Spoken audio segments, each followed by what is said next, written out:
Welcome back to our channel and welcome back for another lecture on the subject law enforcement operation and planning with crime mapping. For today's discussion, we will be talking about the principle of planning. I hope that you already watched the introduction to the subject and you probably have an idea already on what would be the topic that we will be talking about in this subject. So first is we're going to talk about the principles of planning. To appreciate the value of planning in every operation, I would like to quote the quotation of Sun Tzu from his book, The Art of War. This is a very good quotation. Basahin ko muna. It says, if you know your enemy and know yourself, you need not to fear the result of 100 battle. That's the first sentence of this quotation. It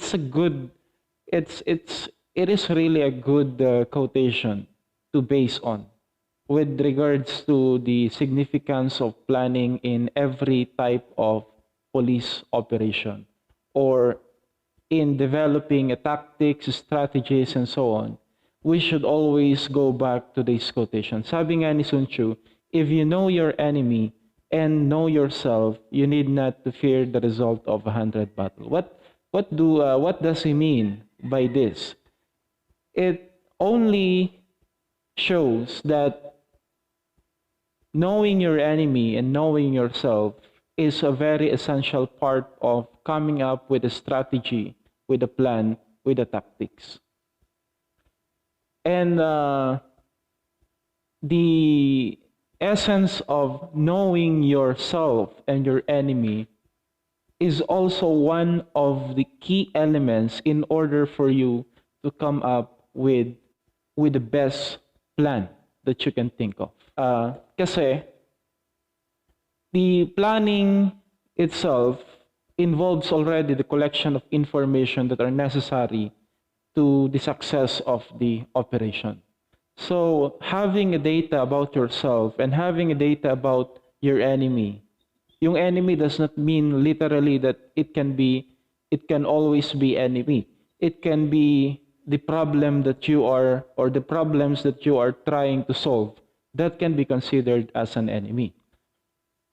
It really means that you should look into your strengths and weaknesses, and as well as the strengths and weaknesses of your enemy. And by having those data, you can be able to come up with a plan on how are you going to deal with your enemy or with the problem that you are encountering. So that's the first stanza. It follows there that if you know yourself but not the enemy, for every victory you will also suffer defeat. Basically, it means that if you know yourself but not your enemy, there is a 50-50 chance that you will succeed or you will fail. Sabi niya nga, in every victory, you will also suffer defeat. So there's a chance that you will win since you know your strengths and abilities, but since you don't know the strengths and abilities of your enemy, there is a half of tendency that you will either succeed or fail. The last stanza would be the worst. It says there that if you know neither yourself nor the enemy, you will suffer defeat in every battle. So, first, if you know your enemy and you know yourself, you need not to fear the result of 100 battle. Why do you need not to fear the result? Because you know already what will be the outcome. So if you know that you are more stronger than your enemy, that you are more capable than your problem, then there's nothing to fear because you know already what would be the result. So if you're stronger than your problem or you're stronger than your enemy, then definitely that's a sure victory.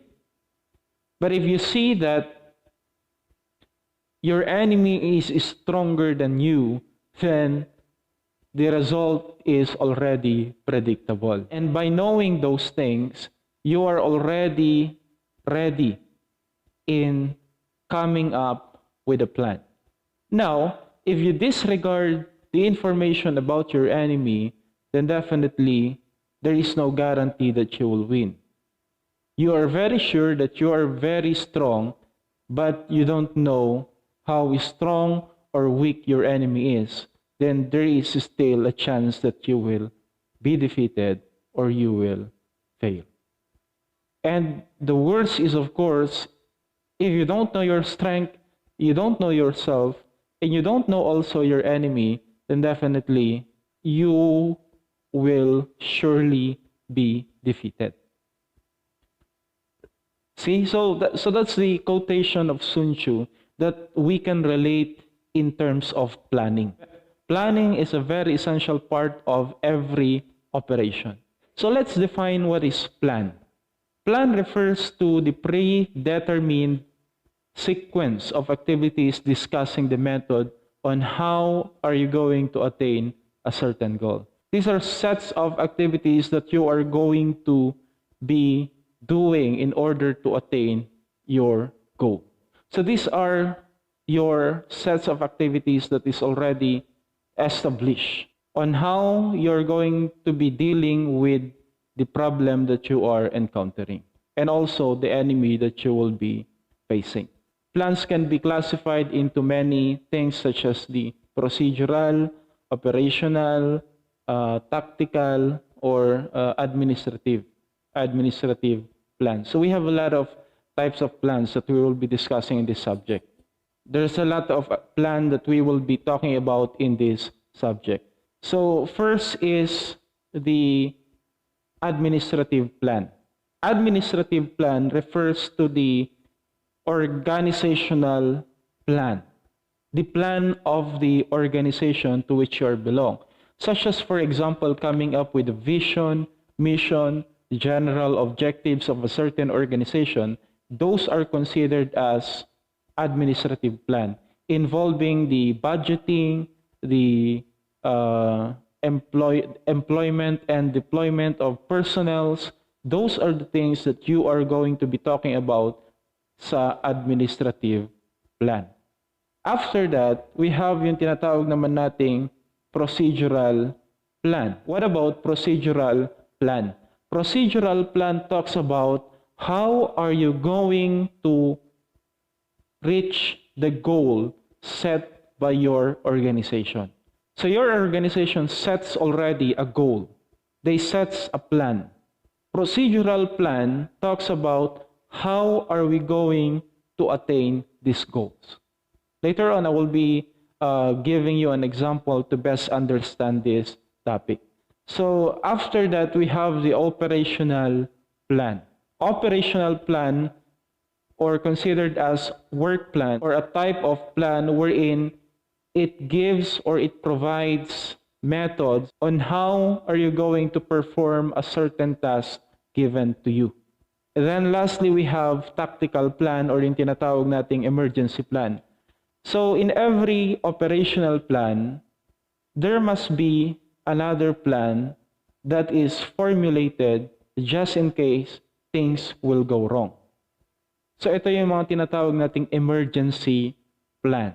So a good example for this is the administration or the current administration plans on the drug problem in our country. So our current president always talks about the drug problem in our country.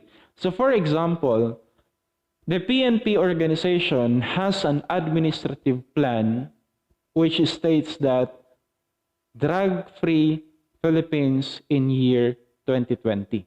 This is just an example. So if the PNP decides that they're going to solve the drug problem in Philippines by year 2020, then that is their administrative plan. Drug-free Philippines in 2020. Now, let's talk about the procedural plan. How are they going to attain such goal? How are they going to accomplish their administrative plan. Under the procedural plan, they will be talking about budget, facilities, personnels, trainings, and equipments. Di ba? If you want to make Philippines a drug-free country, how are you going to make it? How are you going to attain it? So you will be talking about how much budget do we need in order to attain such goal? What equipments, facilities, and how many personnels are we going to be needing in order to attain such goal? So that is the procedural plan. And the operational plan is already very famous. We have the, you see, drug problem.